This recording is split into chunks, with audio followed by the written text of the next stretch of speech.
বিভিন্ন স্থানে পথসভায় ধানের শীষে ভোট চাইলেন তারেক রহমান। আজও রাজধানী জুড়ে ব্যস্ত কর্মসূচি বিএনপি চেয়ারম্যানের।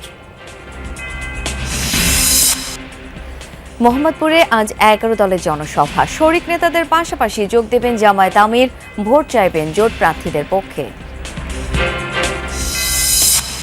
এবারে সংসদে নতুন মুখের ছড়াছড়ি, এমপি দৌড়ে বেশিরভাগ প্রার্থী নবাগত, ইতিবাচক ধারা বলছেন বিশ্লেষকরা।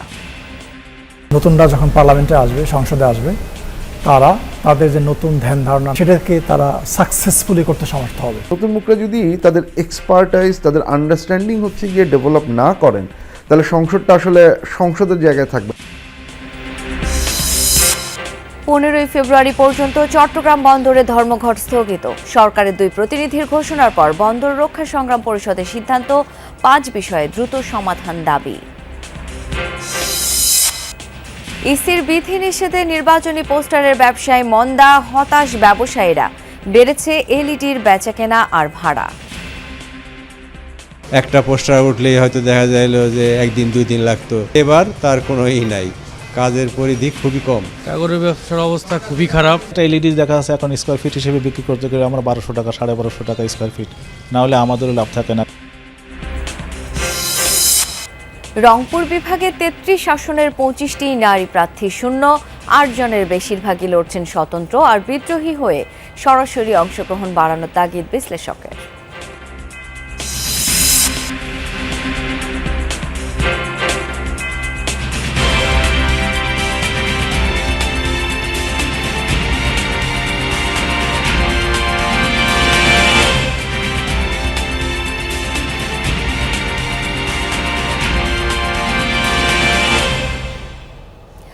আমন্ত্রণ যমুনা নিউজে, আপনাদের সাথে আছি আমি শাওন দত্ত। এতক্ষণ শিরোনামগুলো দেখছিলেন। 12 ফেব্রুয়ারি ধানের শীষে ভোট দিয়ে দেশ পুনর্গঠনের সুযোগ দিতে ঢাকাবাসীর প্রতি আহ্বান জানিয়েছেন বিএনপি চেয়ারম্যান তারেক রহমান। বলেন, প্রতিপক্ষ সম্পর্কে গীবত নয়, বরং জনগণের কল্যাণে বিএনপির পরিকল্পনা তুলে ধরছে। সরকার গঠন করলে দুর্নীতি আর আইন শৃঙ্খলা পরিস্থিতি নিয়ন্ত্রণে জিরো টলারেন্সের কথাও জানান তিনি। রোববার ঢাকা মহানগর উত্তরের সংসদীয় আসনের প্রচারণায় যোগ দিয়ে বিএনপি চেয়ারম্যান আশ্বাস দেন নিরাপদ ঢাকা, খেলার মাঠ তৈরি ও জলাবদ্ধতা নিরসনের। দুয়ারে কড়া নাড়ছে নির্বাচন। দেশের নানা প্রান্তে নির্বাচনী প্রচার শেষে এবার ঢাকার পথে পথে তারেক রহমান। 2 দিনের গণসংযোগের প্রথম দিনে বিএনপি চেয়ারম্যান মহানগর উত্তরের সংসদীয় আসনগুলো চষে বেড়ান। দিন ফুরিয়ে রাতেও চলে ধানের শীষের পক্ষে প্রচার। তারেক রহমান সব সমাবেশেই বারবার গুরুত্ব দেন ঢাকা নিরাপত্তা, নারীদের জন্য কাঙ্ক্ষিত পরিবেশ আর সন্ত্রাস, চাঁদাবাজের মতো সামাজিক অপরাধ দমনের বিষয়। দলীয় প্রতিকার প্রার্থী পরিচিতি অনুষ্ঠানে বললেন, নির্বাচিত হলে 13 ফেব্রুয়ারি থেকেই নগরবাসীর দায়িত্ব নিবে তার দল। এই নির্বাচনে আমরা সঠিক ব্যক্তিকে ইনশাআল্লাহ নির্বাচিত করব, যাকে নির্বাচিত করার মাধ্যমে এই এলাকার যে চাঁদাবাজির সমস্যা আছে সেটিকে যাতে আমরা ঠিক করতে পারি। যেই অধিকার আগামী 12 তারিখে আমরা প্রয়োগ করতে যাচ্ছি, এই অধিকার প্রয়োগ করার মাধ্যমে আমাদেরকে গণতন্ত্রের ভিতকে শক্তিশালী করতে হবে। কারণ দেশে যদি গণতন্ত্র থাকে তার মানেই জনগণের প্রতিনিধি থাকবে। ঢাকা 15, 16, 11, 12, 13 কিংবা 14 প্রতিটি প্রচারণায় বিএনপি চেয়ারম্যান স্থানীয় সমস্যা চিহ্নিত করে তা সমাধানের আশ্বাস দেন। জানান, বিএনপি সরকার গঠন করলে সারা দেশের মতো ঢাকার প্রতিটি এলাকায় হাসপাতাল ও ভোকেশনাল ইনস্টিটিউট তৈরি করা হবে। উদ্বাস্তুদের আবাসিক সমস্যার সমাধান আর ঢাকার জলাবদ্ধতা নিরসনও নেওয়া হবে পর্যাপ্ত খাল খননের উদ্যোগ। দেশনেত্রী বেগম খালেদা জিয়াকে বিভিন্ন রকম প্রস্তাব দেওয়া হয়েছিল যে উনি যাতে বিদেশে চলে যান, কিন্তু দেশনেত্রী খালেদা জিয়া জেল জুলুম স্বীকার করে মৃত্যু অবধারিত জেনেও উনি এই দেশের মানুষকে অর্থাৎ আপনাদেরকে ফেলে উনি যাননি। জীবনের শেষ দিন পর্যন্ত উনি আপনাদের সাথে ছিলেন। দুর্নীতি এবং আইন শৃঙ্খলা রক্ষা যে কোনো মূল্যে জনগণের জন্য, এই দেশের জন্য আমরা নিশ্চিত করব। এর আগে দুপুরে নিজ নির্বাচনী এলাকা ঢাকা 17 সংসদীয় আসনের ইসিবি চত্বরে পথসভায় যোগ দেন তারেক রহমান। নিরাপদ পরিবেশ গড়ে তোলার পাশাপাশি ঢাকায় 40টি খেলার মাঠ করার ঘোষণা দেন বিএনপি চেয়ারম্যান। আমি যদি এবং আমার দল ইনশাআল্লাহ আপনাদের ভোটে, এই দেশের মানুষের ভোটে নির্বাচিত হলে আমরা সমগ্র দেশ সহ এই ঢাকা শহরকে একটি নিরাপদ শহরে রূপান্তরিত করতে চাই। মা বোনেরা নিরাপদে নিশ্চিন্তে যে কোনো সময়, দিনের যে কোনো সময় হাঁটতে পারবেন। যেই শহরে মানুষ নিরাপদে বসবাস করতে পারবে, ব্যবসা বাণিজ্য চাকরি বাকরি করতে পারবে। বিএনপির ইশতেহারে যাবতীয় পরিকল্পনা তুলে ধরা হয়েছে উল্লেখ করে তারেক রহমান বলেন, 12 ফেব্রুয়ারি সঠিক প্রার্থীকে নির্বাচিত করে দেশ পরিচালনার সিদ্ধান্ত নিতে হবে জনগণকে। দলের পক্ষ থেকে আনুষ্ঠানিকভাবে ধানের শীষ তুলে দিলাম আপনাদের সামনে। ঢাকার পথসভার প্রথম দিনেই নাগরিক সমস্যা সমাধানে বেশি জোর দিলেন বিএনপি চেয়ারম্যান তারেক রহমান। বললেন, পরীক্ষিত ও ঘরের ছেলেমেয়েদের পাশে থাকার অনুরোধ করেন। ভোটার আমানত রক্ষায় সকাল থেকেই, বিশেষ করে ফজরের নামাজের পর থেকেই ভোট কেন্দ্র পাহারা দেয়ার সতর্ক করেন। ধর্মীয় পোশাকে অনেকেই ভোট বানচালের ষড়যন্ত্র করতে পারে। আরিফিন শাকিল, যমুনা নিউজ, ঢাকা। কোনো বাধাই মানুষকে ভোট দেওয়া থেকে বিরত রাখতে পারবে না বলে মন্তব্য করেছেন জামায়াতে ইসলামীর আমির ডাক্তার শফিকুর রহমান। বলেন, জাতি কোনো হুমকি ধামকি পরোয়া করে না। রোববার সন্ধ্যায় রাজধানীর ইব্রাহিমপুরে ঢাকা 15 আসনে জনসংযোগের সময় তিনি বলেন, জাতিকে আর বিভক্ত দেখতে চান না তিনি। জানান, জামায়াত একদলীয় সরকার গঠন করবে না, সুযোগ পেলে সবাইকে নিয়ে ঐক্যবদ্ধ সরকার গঠন করা হবে। ফ্যাসিবাদী কায়দায় আর দেশ পরিচালনা দেখতে চান না। উল্লেখ করে তিনি সংস্কারের পক্ষে গণভোটে হ্যাঁ ভোট দিতে আহ্বান জানান। এদিকে আজ সকালে মোহাম্মদপুরের কেন্দ্রীয় ঈদগাহ মাঠে 11 দলের নির্বাচনী জনসভা হওয়ার কথা রয়েছে। এই জনসভায় যোগ দেবেন জামায়াত আমির ডাক্তার শফিকুর রহমান এবং এনসিপির আহ্বায়ক নাহিদ ইসলাম। আমরা বিশ্বাস করি এই বীর জাতি আগামীতে কোনো বাধা মানবে না, কারণ গুলি মোকাবেলা করাই তো জাতি এই 12 তারিখের দিকে আসছে। কাজেই কোনো বাধা ইনশাল্লাহ মানুষের ভোট দান থেকে বিরত রাখতে পারবে না। এই জাতি কোনো হুমকি নামকে পরোয়া করে না। আমরা সব মোকাবেলা করেই সামনে এগিয়ে যাব ইনশাআল্লাহ। বৃহস্পতিবারের সংসদ নির্বাচনে দেশে সৃষ্টি হবে অনেক নতুন ইতিহাস। যেমন বিএনপি বা জামায়াত জোট যারাই জিতুক, প্রথম একজনকে দেখা যাবে সংসদ নেতার ভূমিকায়। একইভাবে প্রধানমন্ত্রীর দায়িত্বেও আসবেন প্রথম একজন। শুধু প্রধানমন্ত্রী সংসদ নেতা নয়, এবার ইতিহাসে সবচেয়ে বেশি নতুন মুখ দেখা যাবে সংসদে। বিশ্লেষণে দেখা যাচ্ছে, বিএনপি প্রার্থীদের 71 ভাগ এবং জামায়াতের 97 ভাগই আগে সংসদে যাননি। আর এনসিপি 30 জন প্রার্থী হিসেবেই প্রথমবার নেমেছেন মাঠে। বিষয়টিকে ইতিবাচক হিসেবেই দেখছেন বিশ্লেষকরা। ঢাকা 9 আসনে নির্বাচন করছেন হাবিবুর রশিদ হাবিব, প্রতীক ধানের শীষ। একই আসনে স্বতন্ত্র প্রার্থী ডাক্তার তাসনিম জারা। রাজধানীর শাহ আলী ও দারুসালাম এলাকায় দাঁড়িপাল্লা মার্কায় ভোট করছেন ব্যারিস্টার আরমান। ধানের শীষে সানজিদা ইসলাম তুলি। জোরে বলো, হচ্ছে না তো, আরো জোরে। এই প্রার্থীদের সবাই এবার প্রথম নির্বাচন করছেন। ঢাকা মহানগরীর 15টি আসনের বেশিরভাগই এবার দাঁড়িয়েছেন প্রথম ভোটে। 157 প্রার্থীর মধ্যে বারবার সংসদে যাওয়া মুখ মির্জা আব্বাস। নতুন মুখকে এখন নতুনদেরকে একটা সুযোগ তো দিয়ে দেখতে হবে যে নতুনভাবে আমাদের এলাকার কি কি উন্নয়ন হয়। চাইতেছি নতুন কিছু হোক, নতুন কিছু সৃষ্টি হোক, নতুনভাবে সব কিছু হোক। প্রার্থী দেখে ভোট দেব, দল দেখে ভোট দেব না। নতুনটা বলছে যেন ভোট জয়যুক্ত হয়ে আমরা যেন আপনাদের পাশে থাকতে পারি আর আপনাদের হয়ে কাজ করতে যেন পারি। বিএনপির চেয়ারম্যান তারেক রহমানও এবার প্রথম নির্বাচন করছেন। আর জামায়াতের আমির ডাক্তার শফিকুর রহমান এর আগে নির্বাচনে অংশ নিলেও সংসদে যাওয়া হয়নি। এনসিপির আহ্বায়ক নাহিদ ইসলাম দলই গঠন করেছেন অল্পদিন আগে। ত্রয়োদশ সংসদ নির্বাচনে বিএনপির প্রার্থী 292 জন। তাদের 71% এর আগে সংসদে যাননি। জামায়াতের 225 প্রার্থীর মধ্যে সাবেক এমপি আছেন মাত্র 7 জন। এনসিপির নির্বাচনে অংশ নেয়ারই অভিজ্ঞতা হয়নি। এবারের সংসদে যারা যাবেন তাদের অধিকাংশই নতুন মুখ। আমাদের যে পুরনো লোকজন যারা আছে, তাদের যে ধ্যান ধারণা, তাদের যে আইডিয়া, তাদের সঙ্গে নতুন ধ্যান ধারণার বড় পার্থক্য আছে। সো আমার কাছে মনে হয় যে নতুনরা যখন পার্লামেন্টে আসবে, সংসদে আসবে, তারা তাদের যে নতুন ধ্যান ধারণা, নতুন আইডিয়া, নতুন বাস্তবতা, পরিবর্তনের যে হাওয়া, সেটাকে তারা সাকসেসফুলি করতে সমর্থ হবে। নতুন প্রার্থী বেশি হওয়ায় এবারে উন্নয়ন বয়ানের প্রচার নেই, গুরুত্ব আগামীর বাংলাদেশ বিনির্মাণ ও ভবিষ্যৎ কর্মপরিকল্পনা। এটা ভালো যে নতুন মুখ যাচ্ছে, কিন্তু এই নতুন মুখরা যদি তাদের এক্সপার্টাইজ, তাদের আন্ডারস্ট্যান্ডিং হচ্ছে গিয়ে ডেভেলপ না করেন, তাহলে সংসদটা আসলে সংসদের জায়গায় থাকবে না। আমরা এই ক্যাম্পেইন যেরকম দেখছি, সংসদ হচ্ছে সেই ক্যাম্পেইনের আলাপই হবে উইদাউট মেজর কোনো পলিসি ডিজাইন করা ছাড়া। এবং এইটা খুব ইম্পর্টেন্ট যে দুটো রাজনৈতিক দলই তারা এমপি নির্বাচিত হওয়ার পরে এমপিদের জন্য যেন একটা ট্রেনিংয়ের ব্যবস্থা করেন, যে সংসদে আমাকে কিভাবে বিহেভ করতে হবে, সংসদে আমি কি দায়িত্ব পালন করবো। কারণ এইটা যদি ঠিক না করা হয় তাহলে সংসদ কিন্তু খুব বেশি কার্যকর থাকবে না। 24-এর গণ অভ্যুত্থানের পর প্রথম ভোট হচ্ছে 12 ফেব্রুয়ারি। প্রার্থী দেওয়ার ক্ষেত্রে তারুণ্য এবং নেতৃত্ব গুণকে প্রাধান্য দিয়েছে দলগুলো। হাসান মিসবাহ, যমুনা নিউজ, ঢাকা। প্রচারণায় শেষ সময়, অথচ ছাপাখানাগুলোতে নেই চিরচেনা কর্মচাঞ্চল্য। এবার পোস্টার ব্যবহার সম্পূর্ণ নিষেধ করেছে নির্বাচন কমিশন। এতে পরিবেশ রক্ষা পেলেও বড় ধাক্কা খেয়েছে ছাপাখানার ব্যবসা।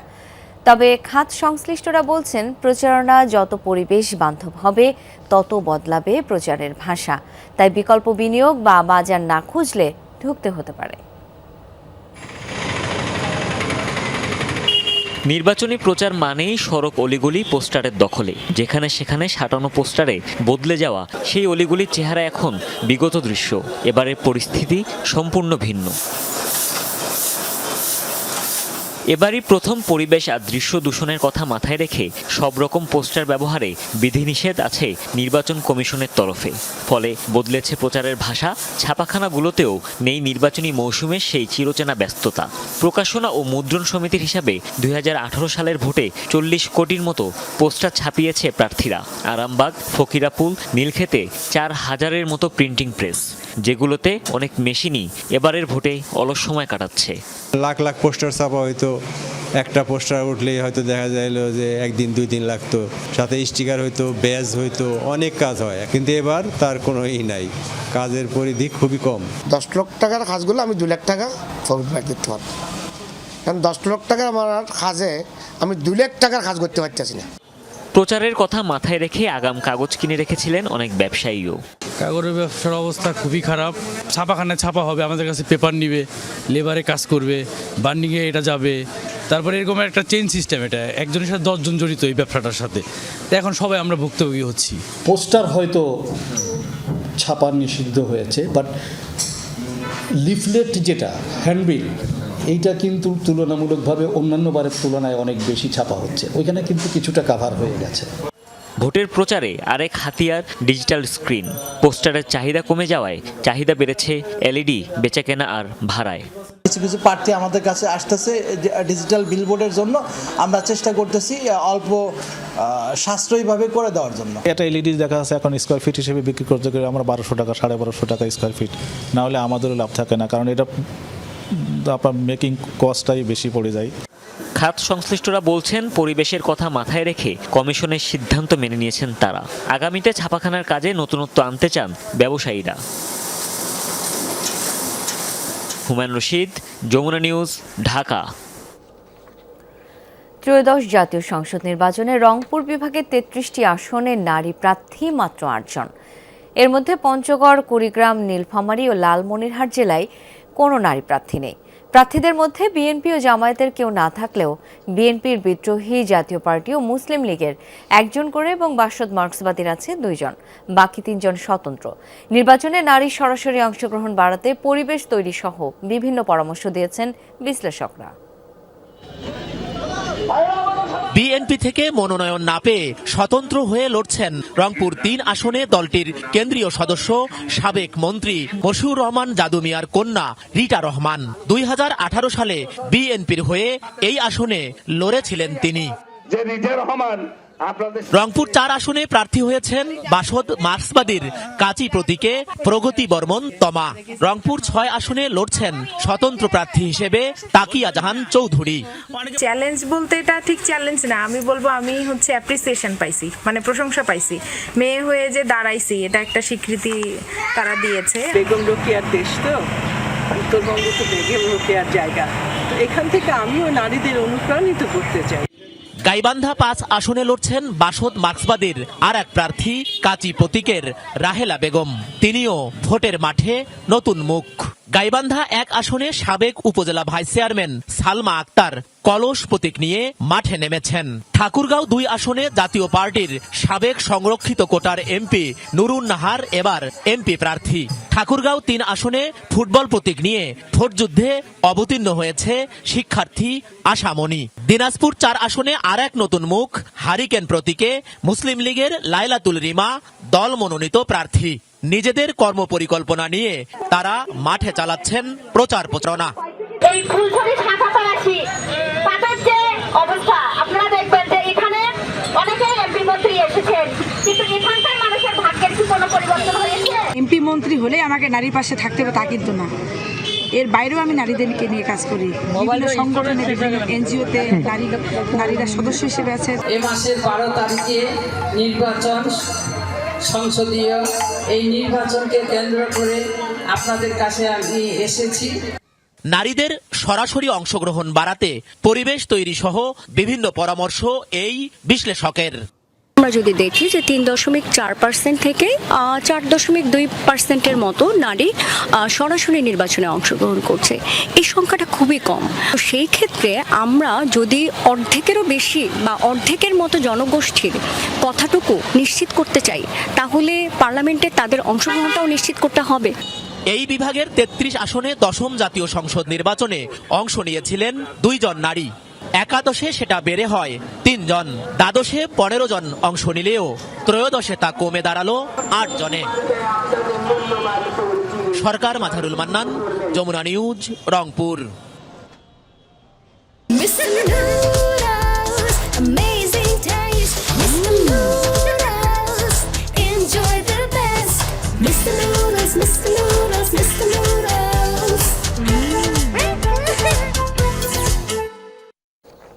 চট্টগ্রাম বন্দরে চলমান ধর্মঘট আজ সকাল 8টা থেকে আগামী 15 ফেব্রুয়ারি পর্যন্ত স্থগিত করা হয়েছে।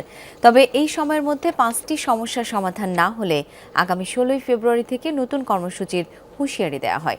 রবিবার দিবাগত রাত 12টায় চট্টগ্রাম বন্দর রক্ষা সংগ্রাম পরিষদের সমন্বয়ক মোহাম্মদ হুমায়ুন কবির ও মোহাম্মদ ইব্রাহিম খোকনের সই করা এক প্রেস বিজ্ঞপ্তিতে এই তথ্য জানানো হয়। বিজ্ঞপ্তিতে বলা হয়, চট্টগ্রাম বন্দরের নিউ মোরিং কন্টেইনার টার্মিনাল নিয়ে উপদেষ্টা এম সাখাওয়াত হোসেন ও বিডার চেয়ারম্যান আশিক চৌধুরীর বক্তব্য অনুযায়ী বর্তমান সরকারের আমলে এনসিটি চুক্তি না করার সিদ্ধান্ত জানানো হয়। এর প্রেক্ষিতে নেতৃবৃন্দের সঙ্গে আলোচনার পর সিদ্ধান্ত হয় ধর্মঘট স্থগিতের। তবে চট্টগ্রাম বন্দর কর্তৃপক্ষের অভিযোগের ভিত্তিতে বন্দরের 5 জন কর্মচারীকে গ্রেপ্তার ও মামলা দেওয়া হয়। হয়রানিমূলক বদলি করা হয়েছে 15 জন কর্মচারীকে। এছাড়া আন্দোলনরত কর্মচারীদের বিভিন্ন শাস্তি দেওয়া হয়েছে, কিন্তু এসব বিষয়ে দ্রুত সিদ্ধান্ত চায় চট্টগ্রাম বন্দর রক্ষা সংগ্রাম পরিষদ।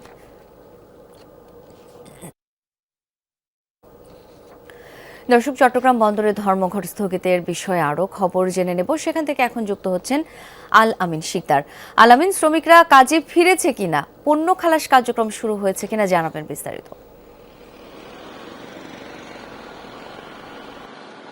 শাওন, শ্রমিকরা কাজে ফিরবে এবং সেটাই তারা জানিয়েছে এবং সকাল 9টা থেকেই হচ্ছে মূলত বন্দরের যে কার্যক্রম সেটা শুরু হয়।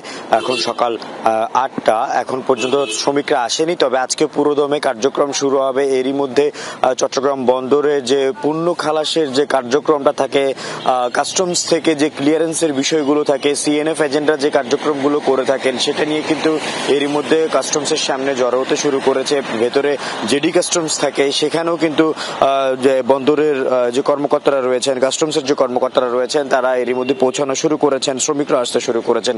মূলত যে বন্দর বিদেশিদের সাথে যে চুক্তি ইজারা দেওয়ার বিষয়ে সেটি না করার জন্যই কিন্তু এই আন্দোলন চলছিল এবং সেই চুক্তি যাতে বাতিল করা হয় বা সেখান থেকে যেন সরকার সরে আসে, সেজন্য কিন্তু এই আন্দোলন চলছিল। সর্বশেষ যে আন্দোলনে যে ধর্মঘটে ডাক দেওয়া হয় সেটি আরো কঠোর অবস্থানে তারা চলে যায়, কারণ কঠোর অবস্থানে অবস্থান এই জন্যই বলা হচ্ছে, প্রথমে এনসিটি টার্মিনালগুলোতে পণ্য ওঠানামা তারা বন্ধ রেখেছিল, পরবর্তীতে ঘোষণা দিয়ে সর্বশেষ যে তারা ধর্মঘটের ঘোষণা দেয় এবং চট্টগ্রাম বন্দরের যারা রয়েছে তারাও কিন্তু কোনো ধরনের কাজে যোগ দেয়নি এবং বহির্নোঙরের যে কার্যক্রমগুলো থাকে, জাহাজ থেকে পণ্য ওঠানামা, হ্যান্ডেলিং, খালাসের যে জায়গাটি সেটিও কিন্তু বন্ধ রাখা হয়। তবে আজকে থেকে পুরোদমে কার্যক্রম শুরু হয়েছে। তবে তাদের যে দাবি, তারা আজকে থেকে অর্থাৎ 9 তারিখ থেকে সর্বমোট 7 দিন তারা সময় দিয়েছে 15 তারিখ পর্যন্ত, এবং এই সময়ের মধ্যে তাদের বাকি যে কার্যক্রম, যে দাবিগুলো তারা বলছেন যে 5টি এই চুক্তির পরও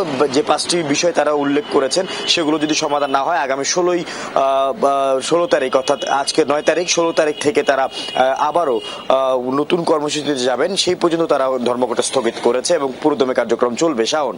আলামিন, ধন্যবাদ আপনাকে। প্রধান উপদেষ্টা ডক্টর মোহাম্মদ ইউনূস বলেছেন, নতুন প্রজন্মের জন্য মুক্তিযুদ্ধের অনুপ্রেরণা প্রয়োজন। তারা যেন জানে এই দেশ কোথা থেকে এলো, কিভাবে যুদ্ধ হয়েছে। প্রজন্ম থেকে প্রজন্মে অনুপ্রেরণা হিসেবে থাকবে মহান স্বাধীনতা যুদ্ধ। রোববার সন্ধ্যায় রাষ্ট্রীয় অতিথি ভবন যমুনায় জাতীয় মুক্তিযোদ্ধা কাউন্সিল, বাংলাদেশ মুক্তিযোদ্ধা কল্যাণ ট্রাস্ট এবং বাংলাদেশ মুক্তিযোদ্ধা সংসদের সদস্যদের সঙ্গে বৈঠক করেছেন প্রধান উপদেষ্টা ডক্টর মোহাম্মদ ইউনূস। বৈঠকে এসব কথা বলেন প্রধান উপদেষ্টা। এ সময় আরও উপস্থিত ছিলেন মুক্তিযুদ্ধ বিষয়ক মন্ত্রণালয়ের উপদেষ্টা ফারুকী আজম। অন্তর্বর্তীকালীন সরকারের প্রধান হিসেবে সফলভাবে দায়িত্ব পালন, সংস্কার বাস্তবায়ন এবং গণভোটের আয়োজন করায় এই বৈঠকে প্রধান উপদেষ্টার প্রতি কৃতজ্ঞতা জানান বীর মুক্তিযোদ্ধারা। ডক্টর ইউনূস বলেন, সংস্কার বাস্তবায়নের জন্য গণভোটের আয়োজন করা হয়েছে, যা অত্যন্ত গুরুত্বপূর্ণ। প্রার্থী হলেও নির্বাচনের ব্যয় নির্বাহে অপারগতা জানিয়ে ঢাকা 18 আসনে প্রতিদ্বন্দ্বিতা না করার ঘোষণা দিয়েছেন নাগরিক ঐক্যের সভাপতি মাহমুদুর রহমান মান্না। নিজের ভেরিফাইড ফেসবুক পেজে এক পোস্টে নির্বাচন থেকে সরে দাঁড়ানোর ঘোষণা দেন তিনি। তবে প্রতিদ্বন্দ্বিতা করবেন বগুড়া 2 আসন থেকে। পোস্টে তিনি বলেন, ঢাকা 18 একটি বিশাল নির্বাচনী এলাকা। এর অন্তর্গত 7.5টি থানা এবং 6.5 লাখের মতো ভোটার। নির্বাচন এতই ব্যয়বহুল যে তা নির্বাহ করা তার পক্ষে সম্ভব নয়। এজন্য ঢাকা 18 নির্বাচনী প্রতিদ্বন্দ্বিতায় নিজেকে না রাখার সিদ্ধান্ত নিয়েছেন তিনি। জামালপুর থেকে নির্বাচনে ভোটারদের প্রত্যাশা ও প্রার্থীদের প্রতিশ্রুতি নিয়ে সেখান থেকে যুক্ত হচ্ছেন সহকর্মী সাগর ফরাসি। সাগর, নির্বাচনে ভোটারদের মন জয়ে কতটা আশাবাদী প্রার্থীরা? দেখুন, জামালপুর 2031 বর্গ কিলোমিটার একটি জেলা। এখানে 5টি সংসদীয় আসন রয়েছে। যেমন বললেন যে প্রার্থীরা বা ভোটারদের প্রত্যাশা কতটুকু পূরণ বা প্রতিশ্রুতি দিচ্ছে, সবকিছু বলি জামালপুরের যে সম্ভাবনাময় একটি জেলা, তবে এখানকার সংকটগুলো খুব, বিশেষ করে এই জেলা ভাঙন প্রবণ। পাশাপাশি যে সংসদীয় আসনগুলো রয়েছে, 5টি সংসদীয় আসনে বিভিন্ন জেলার বিভিন্ন সংসদীয় আসনের কিন্তু বিভিন্ন রকমের সমস্যা রয়েছে। বিশেষ করে আমি এখন রয়েছে জামালপুর সদর 5 আসনের। এই আসনে এবার নির্বাচনে প্রার্থিতা করছেন মোট 10 জন প্রার্থী।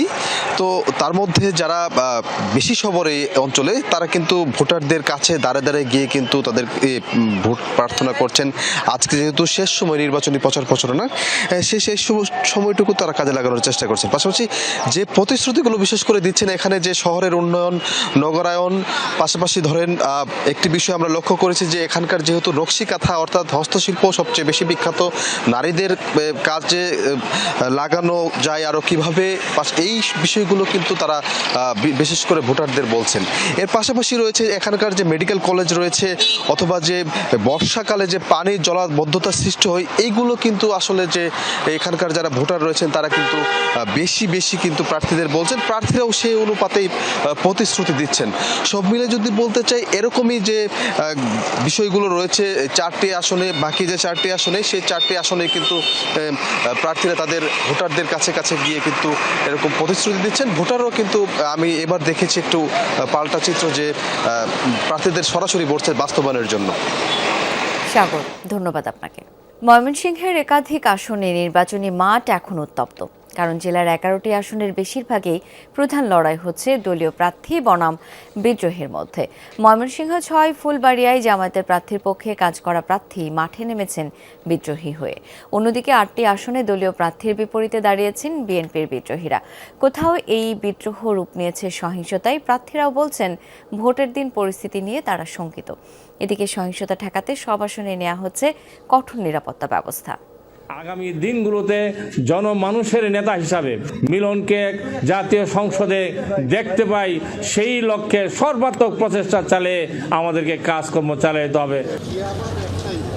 ময়মনসিংহ ৬ ফুলবাড়িয়া আসনে কামরুল হাসান মিলনকে জামায়াতের প্রার্থী ঘোষণা করার পর তার পক্ষে মাঠে নামেন সাবেক জেলা আমির অধ্যাপক জসিমউদ্দিন। তবে কিছুদিন পর তিনি নিজেই বিদ্রোহী প্রার্থী হয়ে নির্বাচনে দাঁড়ান। জনগণের চাপের মুখে, জনগণের জনগণের আশা আকাঙ্ক্ষা যে আমি নির্বাচন করি, সেই কারণে আমরা স্বতন্ত্র নির্বাচন করতেছি।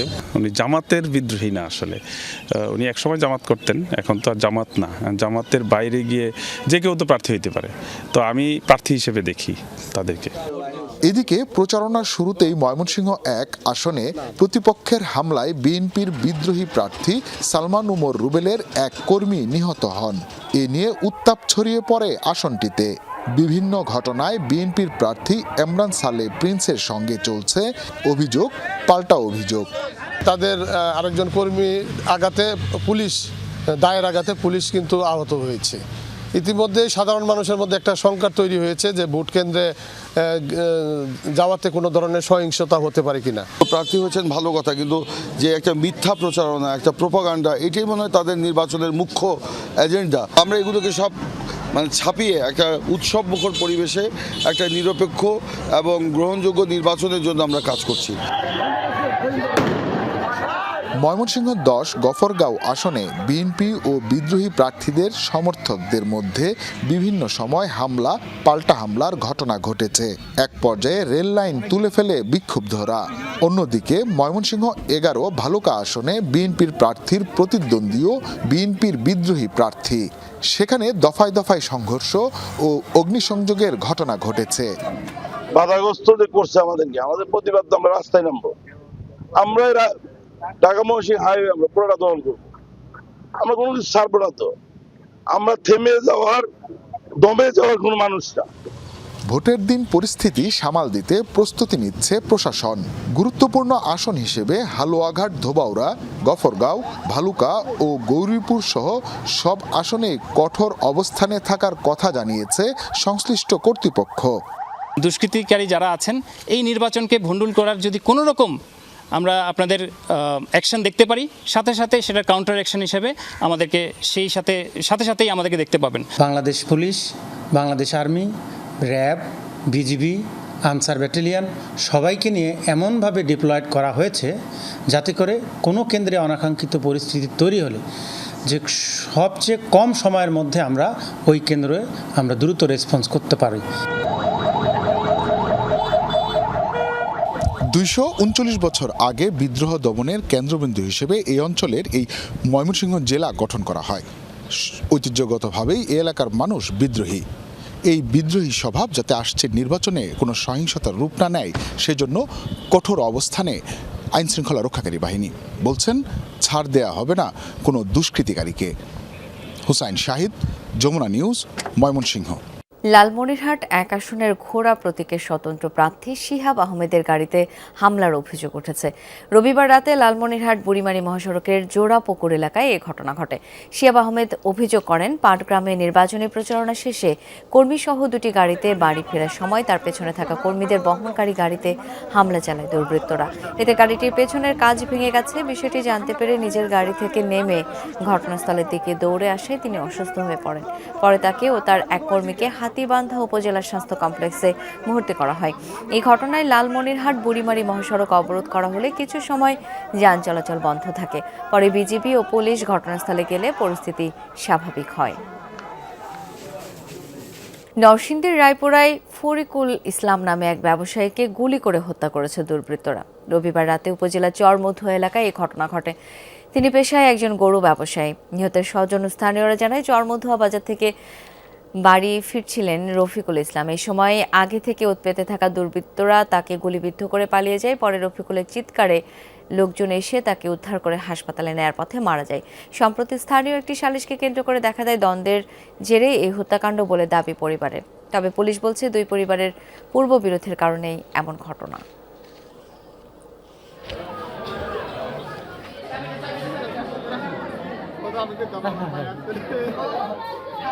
জাপানের সাধারণ নির্বাচনে বিশাল ব্যবধানে জয় পেয়েছে প্রধানমন্ত্রী সানায়ে তাকাইচির দল।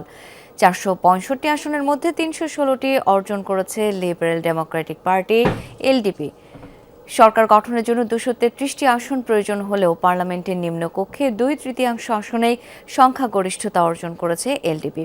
কর ছাড়ের প্রতিশ্রুতি দিয়ে বিপুল জনসমর্থন আদায় করেছেন তিনি। জাপানের রোববার অনুষ্ঠিত হয় সাধারণ নির্বাচন। এখনও আনুষ্ঠানিক ফল ঘোষণা করা না হলেও উৎসব শুরু করেছে বিজয়ী দল। সানায়ে তাকাইচিকে অভিনন্দন জানিয়েছেন মার্কিন প্রেসিডেন্ট ডোনাল্ড ট্রাম্প। শুভেচ্ছা জানিয়েছেন ভারতের প্রধানমন্ত্রী নরেন্দ্র মোদিও।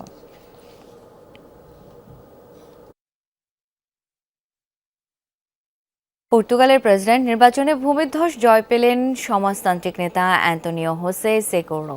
রানা পর্থা দ্বিতীয় দফা ভোটে কট্টর ডানপন্থী আন্দ্রে ভেঞ্চুরাকে বিশাল ব্যবধানে হারিয়েছেন তিনি। এ পর্যন্ত গণনাকৃত 95% ভোটের মধ্যে 66%ই ঝুলিতে ভরেছেন 63 বছর বয়সী সেকোরো। প্রতিপক্ষ আন্দ্রে ভেঞ্চুরা পেয়েছেন 34%। আংশিক ফলাফলই নিশ্চিত করছে দেশটির প্রেসিডেন্ট নির্বাচিত হলেন সেকোরো। তার জয়ের মধ্য দিয়ে পর্তুগালে 20 বছরের মধ্যে প্রথমবারের মতো কোনো সমাজতান্ত্রিক নেতা রাষ্ট্রপ্রধানের পদে বসছেন। আগামী 5 বছর দেশটির নেতৃত্ব দেবেন তিনি। টানা ঝড় বৃষ্টি উপেক্ষা করেই রোববার ভোট কেন্দ্রে যান পর্তুগালের ভোটাররা। Deixámos de ser adversários e temos agora o dever partilhado. জাতীয় সংসদ নির্বাচন ও গণভোট সামনে রেখে সারা দেশেই বইছে ভোটের হাওয়া। কিন্তু নির্বাচনী উত্তাপের সমান্তরালে ডিজিটাল প্ল্যাটফর্মে বড় ঝুঁকি অপতথ্য বা গুজব। আর সেটি মাথায় রেখেই যমুনা টেলিভিশন শুরু করেছে বিশেষ আয়োজন সিচুয়েশন রুম। সেখান থেকে সব ধরনের গুজব এবং অপতথ্যের সবশেষ হালনাগাদ তথ্য পাবেন আপনি। আমাদের সাথে এই মুহূর্তে থাকছে দেশের সবচেয়ে নির্ভরযোগ্য ফ্যাক্ট চেকিং প্রতিষ্ঠান ডিসমিস ল্যাব।